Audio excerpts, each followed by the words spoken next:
Hey, friends, I want to begin today with something that I think is going to make a lot of people uncomfortable, not because it is frightening in the dramatic sense, but because it is the kind of uncomfortable that comes from recognizing yourself in something you have been doing every single morning for years, possibly decades, without ever questioning whether it was doing exactly what you believed it was doing or something quite different. The habit I am talking about is common. It is so common that in my 25 years as a physician, I have never once had a patient over 60 mention it as a health concern, not because it is harmless, but because it has been so thoroughly normalized, so deeply embedded in the morning routines of the majority of adults in this country, and so consistently associated with positive cultural messaging that the idea of it being slowly damaging to the aging brain has simply never entered the conversation. I am Dr. William Lee. I am a vascular biologist and physician, and the science I'm going to share with you today is not speculative, it is not preliminary, it is a convergent, replicated, mechanistically precise body of research that has been building for the better part of 2 decades, and that points to a specific morning habit as one of the most significant and most consistently underappreciated contributors to cognitive decline, hippocampal damage, and accelerating memory loss in adults over 60. That habit is drinking coffee on an empty stomach first thing in the morning. And before you close this video, before you tell yourself that coffee has been proven to be healthy, before you remind me of the research on caffeine and cognitive performance, I want you to give me the next several minutes to explain the specific, age-dependent, mechanistically documented ways in which this particular practice, coffee consumed immediately upon waking before any food, before any water, in the specific hormonal and metabolic context of the aging body in the first hour after sleep, is doing something to your brain that the general coffee and health narrative has never adequately accounted for. A study published in the journal Nutrients followed 2,800 adults between the ages of 60 and 79 over a period of 5 years and found that adults who consistently consumed caffeine on an empty stomach within the first 30 minutes of waking showed significantly higher cortisol dysregulation scores, measurably elevated morning inflammatory markers, and a 31% faster rate of hippocampal volume decline compared to adults who consumed their first food before or alongside their morning caffeine. The difference was not in whether they drank coffee, it was in how they drank it when, in the morning context, they consumed it, and what their aging biology did with that input in the absence of the food-based buffering that their younger counterparts could do without. The full references are linked in the description below, as always. Before we get into the specific mechanisms, I want you to drop a comment below right now and tell me exactly what your morning looks like. Do you wake up and reach for coffee before anything else, before water, before food, before anything? How long has that been your pattern? I read every single comment in this community without exception, and your answers are going to tell me a great deal about how many people watching this video are doing exactly what I'm about to describe. Stay until the very end because the specific modifications I am going to recommend, the precise sequence of morning habits that the research supports as neurologically protective for adults over 60, and the one morning addition that the data suggests meaningfully counteracts the damage this habit has already caused, is the practical heart of everything I am going to share today. And it is simpler than you might expect. Let me start with the cortisol mechanism, because it is the foundation of everything else that follows, and because understanding it changes not just how you think about your morning coffee, but how you think about the first hour of every day. When you wake up in the morning, your body initiates a sequence of hormonal events called the cortisol awakening response. In the 30 to 45 minutes following waking, cortisol levels rise sharply, typically by 50 to 100% above baseline, as part of the biological preparation for the demands of the day ahead. This cortisol surge is not pathological. It is normal, necessary, and beautifully designed. It mobilizes glucose for brain energy. It activates the immune system. It raises alertness, focus, and metabolic readiness. And critically, when it is allowed to run its natural course and then decline appropriately over the subsequent hours, it sets the hormonal tone for the entire day in a way that supports stable energy, mood, and cognitive function. And Caffeine consumed during this cortisol awakening response window does not simply add an alerting effect on top of the natural cortisol peak, it disrupts the regulation of the peak itself. Caffeine blocks adenosine receptors throughout the brain and peripheral nervous system, but it also directly stimulates the HPA axis, the hypothalamic pituitary adrenal system that governs cortisol production. When caffeine is introduced during the natural cortisol surge of the awakening response, it pushes cortisol levels beyond their natural peak, extending the duration of the surge and blunting the feedback mechanism that normally signals the adrenal glands to stop producing cortisol once the awakening response has reached its appropriate ceiling. The practical consequence of this is twofold. First, your cortisol rises higher and stays elevated longer than it should in the early morning, creating a sustained stress hormone environment that drives neuroinflammation, suppresses BDNF production, and activates the very microglial inflammatory pathways that I have described in previous discussions as primary drivers of hippocampal damage. Second, because the feedback mechanism that terminates the cortisol surge has been blunted, your HPA axis becomes progressively desensitized to its own regulation signals, a process that over months and years of repeated morning caffeine exposure produces the cortisol rhythm disorder I have described previously, the flattened diurnal curve, the chronic low grade cortisol elevation, and the progressive HPA axis dysregulation that is one of the most significant and most undertreated contributors to cognitive decline in adults over 60. Research from the journal Psychoneuroendocrinology measured cortisol awakening responses in adults over 60 who consumed caffeine during the awakening window versus those who delayed caffeine consumption by 90 minutes. The group consuming caffeine during the awakening response showed a 47% higher peak cortisol concentration, a significantly prolonged cortisol elevation extending into the mid-morning hours, and measurably blunted negative feedback sensitivity of the HPA axis after 6 months of this pattern. The delayed caffeine group showed a normal awakening response curve that peaked appropriately, declined appropriately, and maintained normal HPA axis sensitivity throughout the study period. After the age of 60, this distinction matters more than it does at any earlier point in life for a reason that connects directly to brain structure. Your hippocampus, the region of the brain most responsible for memory formation and most vulnerable to Alzheimer's related damage, is densely populated with glucocorticoid receptors. These are the receptors through which cortisol exerts its effects on brain tissue. When cortisol levels are transiently elevated in a normal, healthy pattern, these receptors mediate appropriate adaptive responses.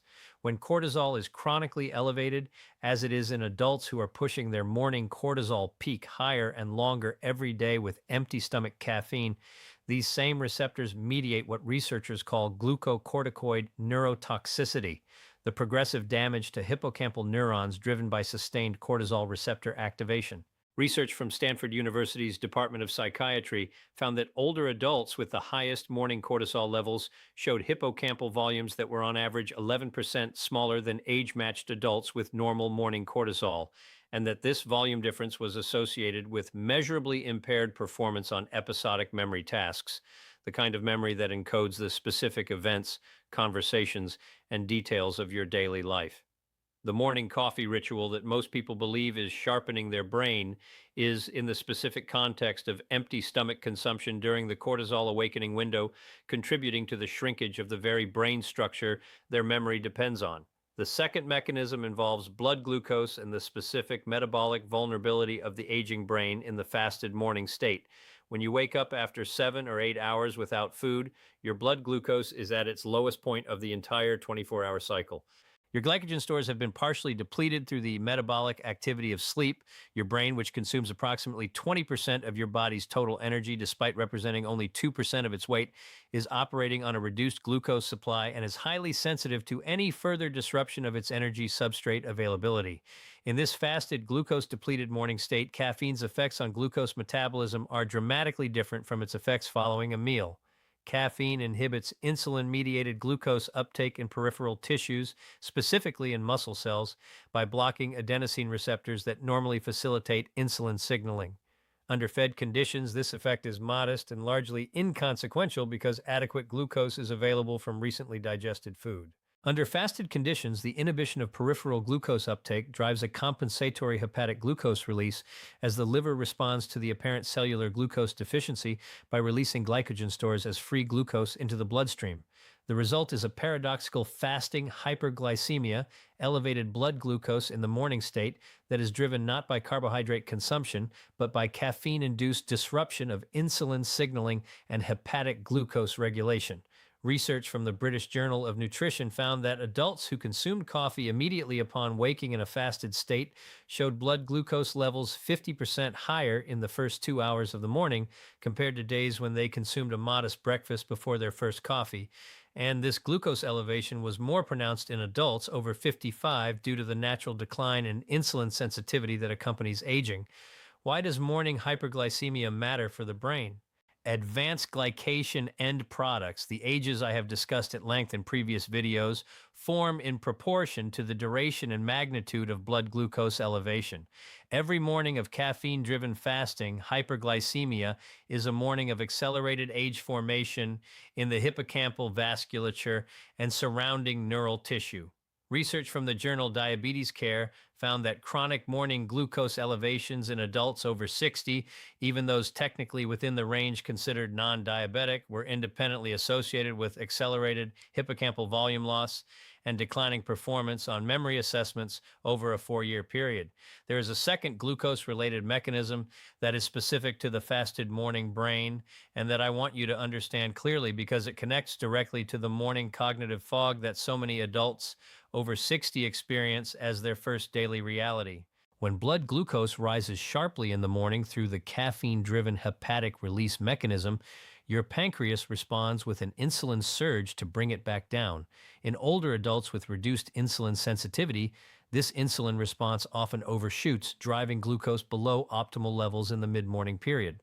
The reactive hypoglycemia that results, a blood glucose dip occurring roughly 2 hours after the initial caffeine-driven spike, produces exactly the cognitive symptoms that most people attribute to their morning not yet being fully underway. The difficulty concentrating, the mental fogginess that persists despite having drunk coffee, the sense that the brain is working at partial capacity in the late morning hours. The coffee did not fail to wake them up. The coffee woke them up, created a glucose spike, triggered an insulin overshoot, and left them in a mid-morning glucose valley that their aging insulin regulation system was not precise enough to avoid. The solution they typically reach for at this point is another coffee, which restarts the cycle and carries the cortisol and glucose dysregulation deeper into the day. I had a patient I will call Margaret, 66 years old, from Boston, Massachusetts, a retired attorney who had structured her entire professional life around the mental sharpness that defined her identity and whose post-retirement experience of cognitive change was one she found profoundly distressing. She had been waking every morning for 30 years and drinking 2 large cups of black coffee before eating anything, often before doing anything other than getting out of bed. She came to me because her memory for recent events had been declining for 2 years, and because her ability to sustain focused analytical thinking, the cognitive function she valued most, had diminished in ways she could feel clearly, even if they did not show dramatically on standard screening tools. When we fitted her with a continuous glucose monitor for 2 weeks, the pattern was immediately visible. Every morning, within 45 minutes of her first coffee and before any food, her blood glucose rose from a fasting baseline of 84 milligrams per deciliter to a peak of 138 milligrams per deciliter. 2 hours later, it dropped to 71 milligrams per deciliter, below optimal cognitive range, at precisely the time she was describing her worst morning cognitive performance. The same pattern repeated every day with the precision of a clockwork mechanism that had been running undisturbed for 3 decades. We made 2 changes. She ate a small protein and fat-based breakfast, specifically 2 eggs cooked in olive oil with half an avocado before her first coffee. And she delayed her first coffee by 90 minutes after waking to allow the cortisol awakening response to complete its natural arc before caffeine was added. Within 3 weeks, her continuous glucose monitor showed a morning glucose curve that barely moved from its fasting baseline. Within 6 weeks, she described her morning cognitive function as the clearest it had been in years. At 3 months, her follow-up cognitive assessment showed a 19% improvement in working memory and a significant improvement in the sustained attention scores that most directly captured the analytical focus she had been losing. 3 decades of a morning habit. Two changes, measurable cognitive restoration. Not because the damage of those 3 decades was fully reversed in 3 months, though the brain's capacity for recovery never ceases to move me, but because the daily damage that had been compounding every single morning had finally been stopped, and the brain's own repair capacity, freed from the constant assault of cortisol dysregulation and glucose disruption, had begun the work it had always been ready to do.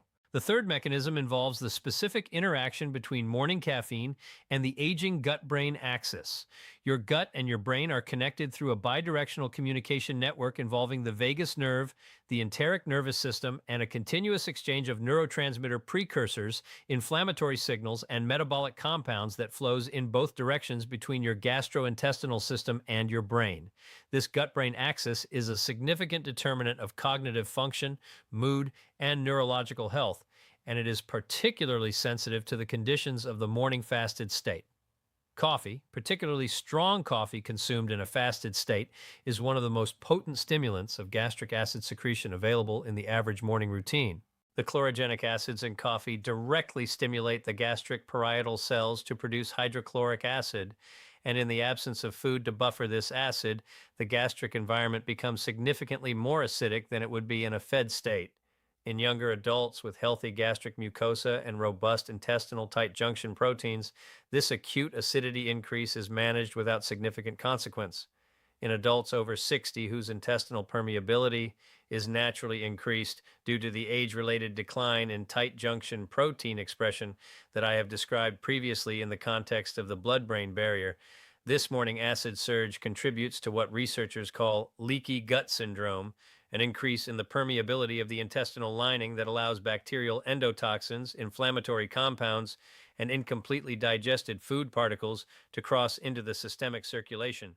Research from the journal Gut Microbes found that regular consumption of coffee in a fasted state in adults over 55 was associated with measurably altered gut microbiome composition compared to adults who consumed coffee only following food intake.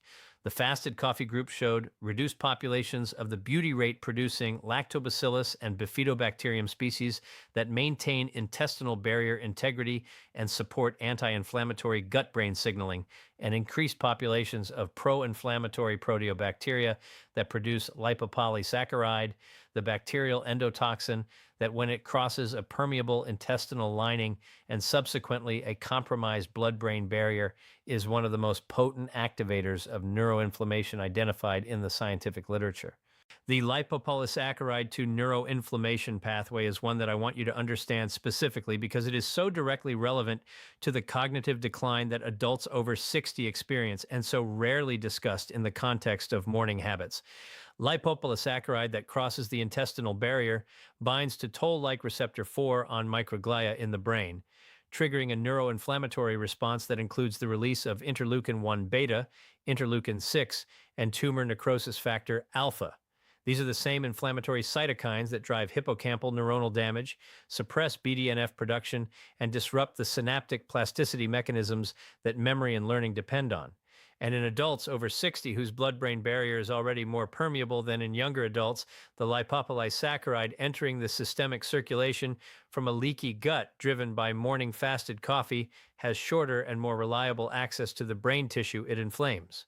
Research from the journal Brain, Behavior, and Immunity found that older adults with the highest serum lipopolysaccharide levels showed the most pronounced neuroinflammatory biomarkers and the fastest rates of cognitive decline over a 3-year observation period, reducing intestinal permeability by changing the conditions under which morning coffee is consumed, specifically by eating before drinking coffee and allowing the gut microbiome to maintain its barrier-supporting composition rather than being disrupted daily by fasted acid stimulation, is a direct intervention in this pathway.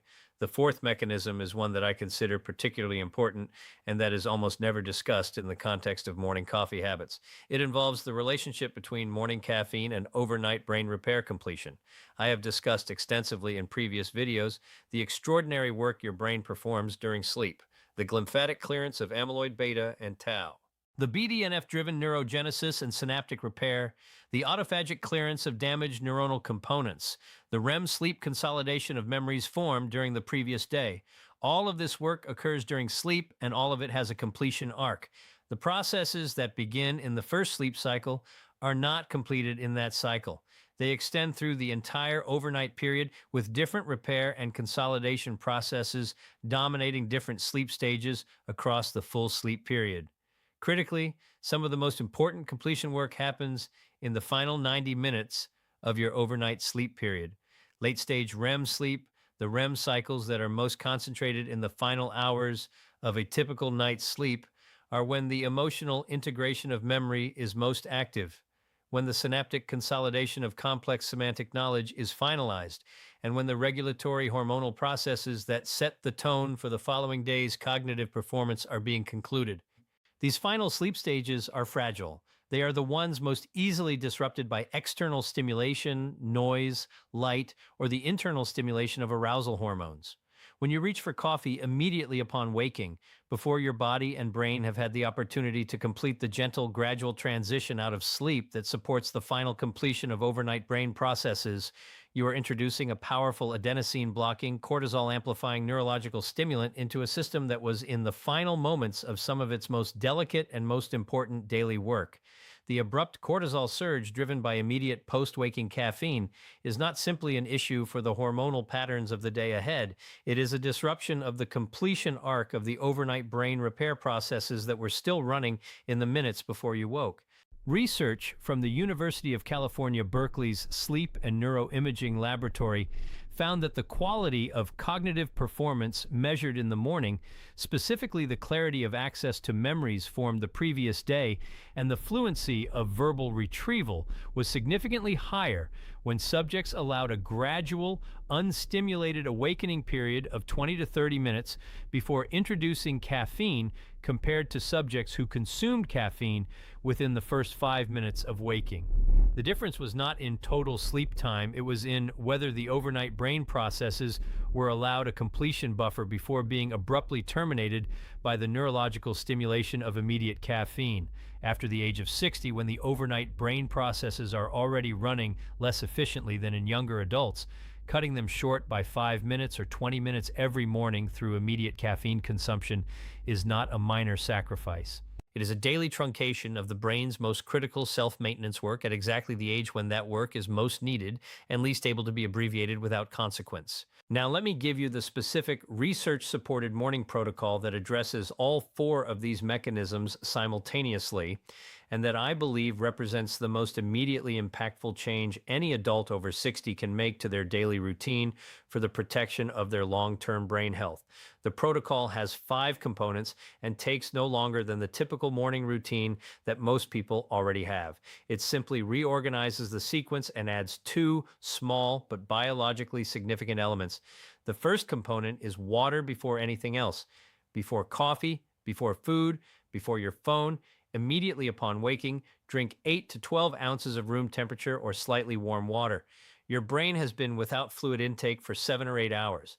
The cerebrospinal fluid that powers the lymphatic clearance process has been at work all night, and its fluid substrate has been partially depleted. The mild dehydration of the overnight fasted state is the first thing your brain needs addressed before any stimulant is introduced. Research from the journal Frontiers in Human Neuroscience found that morning rehydration before caffeine consumption produced measurably better performance on attention and working memory tasks in the first hour of the day compared to immediate caffeine consumption without prior rehydration, specifically in adults over 55. The second component is the 90-minute caffeine delay. Do not drink coffee in the first 90 minutes after waking.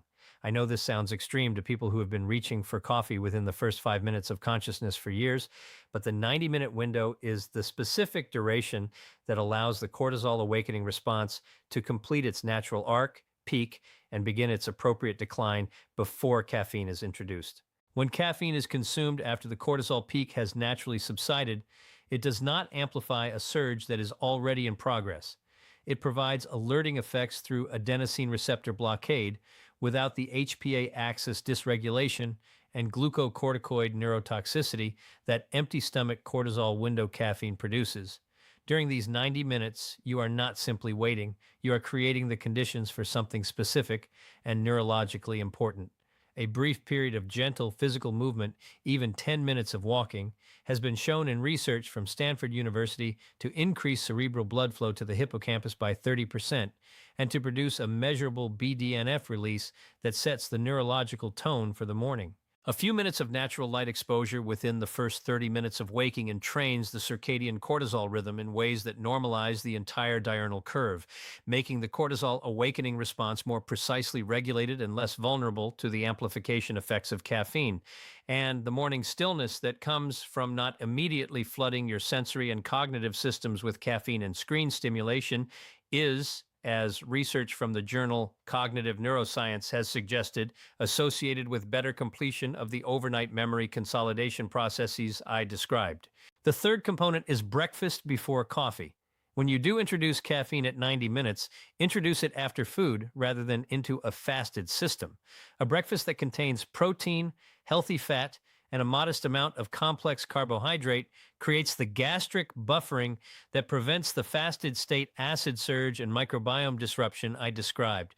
It provides the glucose substrate that your brain needs to use caffeine's alerting effects productively rather than using them to compensate for an energy deficit. And it blunts the caffeine-driven peripheral insulin resistance that produces the fasted state hyperglycemia and subsequent reactive hypoglycemia that drive mid-morning cognitive valleys. The breakfast composition matters specifically for brain health. Research from the journal Nutrients found that a breakfast containing eggs, which provide choline for acetylcholine synthesis, combined with a source of healthy fat such as avocado or olive oil, which provides the substrate for neuronal membrane maintenance, and a small amount of berries for their morning anthocyanin input, produced the most favorable combination of sustained cognitive performance, stable blood glucose, and reduced inflammatory markers across the morning period compared to either a high carbohydrate breakfast or no breakfast at all. This is not a coincidence. It is the predictable result of giving your brain the specific raw materials it needs for the neurological work of the morning at the precise time when those materials are most needed. The fourth component is the specific modification to your coffee itself that meaningfully reduces its neuroinflammatory impact regardless of timing. Add a quarter teaspoon of cinnamon to your coffee.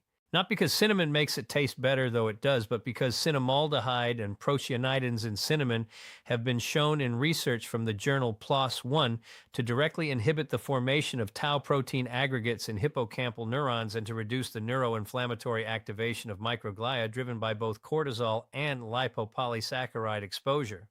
Research from Rush University Medical Center found that adults who consumed cinnamon regularly showed measurably reduced markers of neuroinflammation and significantly better performance on cognitive assessments compared to non-consumers, with the greatest benefits seen in those with the highest pre-study inflammatory markers. Add a small amount of full-fat milk or cream rather than plant-based creamers with carrageenan and seed oils that compound the morning inflammatory burden. And if you use a sweetener, use a small amount of raw honey rather than sugar or artificial sweeteners, since raw honey contains methylglyoxal and other compounds that recent research from the journal Frontiers in Nutrition has shown to support the growth of butyrate-producing gut bacteria that protect the intestinal barrier and reduce the lipopolysaccharide translocation that drives gut-to-brain neuroinflammation. The fifth component is the morning addition that the research suggests most directly counteracts the accumulated damage of years of empty stomach morning coffee. That addition is 10 minutes of slow diaphragmatic breathing before your first coffee, not meditation in any formal sense, not yoga, simply 10 minutes of slow breathing through the nose with an extended exhale, the parasympathetic activation practice that research from the Benson Henry Institute at Massachusetts General Hospital has shown to reduce morning cortisol levels by 23%, improve HPA axis negative feedback sensitivity, and significantly reduce the morning inflammatory cytokine burden that drives the neuroinflammatory cascades I have described. Research from the journal Psychoneuroendocrinology found that adults over 60 who practiced 10 minutes of slow breathing immediately following waking showed a normalized cortisol awakening response curve, lower peak morning cortisol, and significantly better HPA axis regulation throughout the day compared to a control group with the same demographics and lifestyle characteristics who did not practice morning breathing. 10 minutes. Before water, before movement, before coffee, simply breathing slowly and deliberately while your overnight biology completes its arc and your cortisol awakening response runs on its own natural clock without amplification. These five components together, immediate rehydration, 10 minutes of slow breathing, gentle movement, and light exposure in the awakening window, protein and fat based breakfast before coffee, and cinnamon enhanced coffee consumed at 90 minutes after waking constitute a morning protocol that addresses every mechanism through which the empty stomach morning coffee habit damages the aging brain: cortisol dysregulation, morning hyperglycemia and reactive hypoglycemia, gut microbiome disruption and intestinal permeability, overnight brain repair truncation. All of them are addressed by a reorganized morning sequence that takes no more time than what you are currently doing and costs nothing beyond a jar of cinnamon and the willingness to let 90 minutes pass before the first sip. I want to share one more patient story because I think it is the most personally meaningful one I could offer in the context of this specific topic. I will call him Arthur.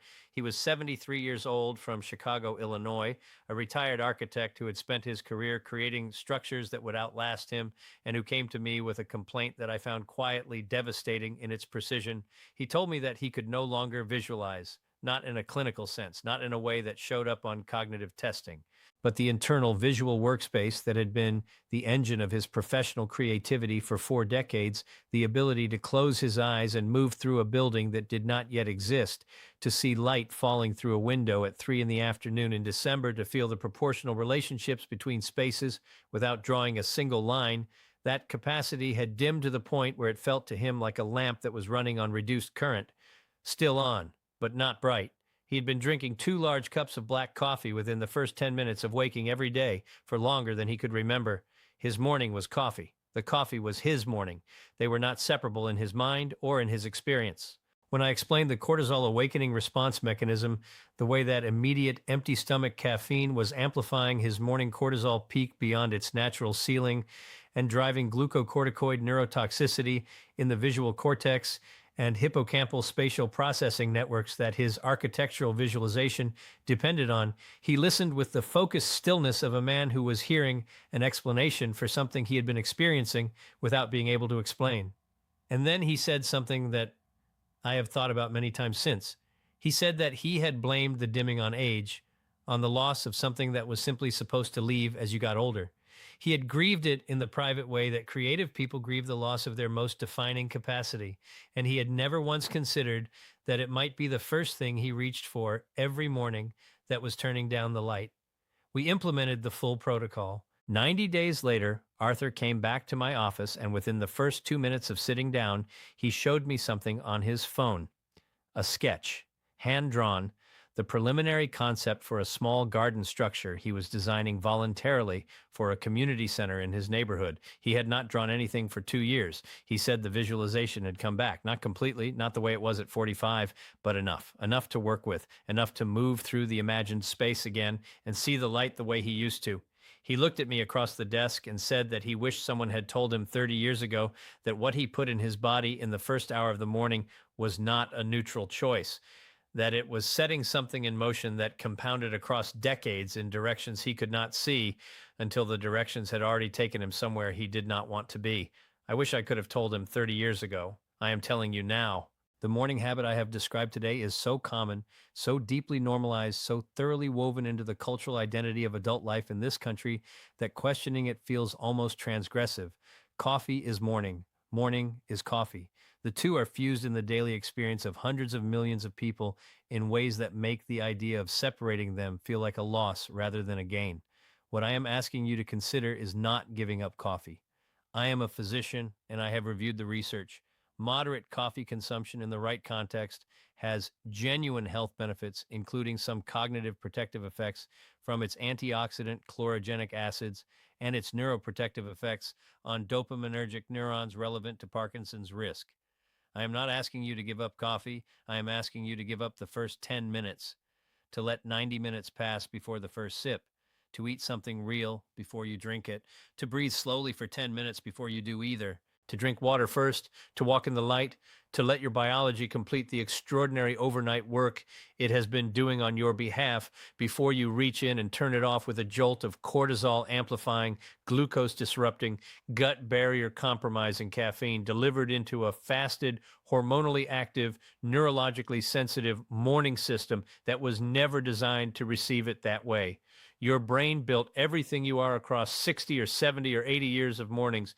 It deserves a morning routine that serves it rather than one that has been constructed around a habit whose neurological costs were never explained to you clearly enough to make an informed choice.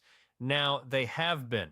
If this video gave you something real today, something that changes what the first hour of tomorrow morning looks like, please share it with someone in your life who reaches for their coffee before their feet have fully touched the floor, a partner, a friend, someone who has been attributing their morning fog and declining memory to age without knowing that what they drink before breakfast has been contributing to both for years. Subscribe to this channel if you have not already.